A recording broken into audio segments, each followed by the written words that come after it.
জয়পুরহাটে pornography মামলায় আওয়ামী লীগ নেতার ছেলে গ্রেফতার।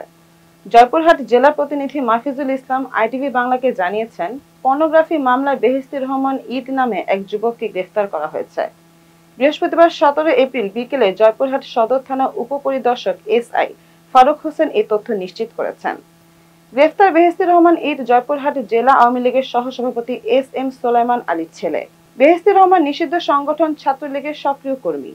পুলিশ ও মামলা সূত্রে জানা গেছে, প্রায় ৩ বছর আগে সদর উপজেলার এক যুবতীর সাথে বেহেশতি রহমান ঈদের প্রায় ৭ মাসের প্রেমের সম্পর্ক ছিল। সে সময় তাদের অন্তরঙ্গ ছবি ও ভিডিও ধারণ করা হয়। একই সময় বেহেশতি অন্য মেয়ের সাথেও প্রেম করতেন। বিষয়টি জানার পর দুজনের মধ্যে যোগাযোগ বন্ধ হয়। গত ৫ জানুয়ারি ওই মেয়ের বিবাহ হয়।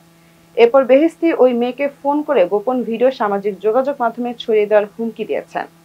এরই ধারাবাহিকতায় কিছুদিন আগে ওই মেয়েকে কল করে নিয়মিত যোগাযোগ রাখতে বলেন এবং স্বামীর সাথে বিবাহ বিচ্ছেদ করার কথা বলেন। এতে ওই মেয়ে অসম্মতি জানায়। এরপর গত ৯ এপ্রিল রাতে ওই মেয়ের ব্যক্তিগত অন্তরঙ্গ ছবি ও ভিডিও সামাজিক যোগাযোগ মাধ্যমে ছড়িয়ে পড়ে। ভুক্তভোগী মেয়ে বাদী হয়ে থানায় মামলা দায়ের করেন।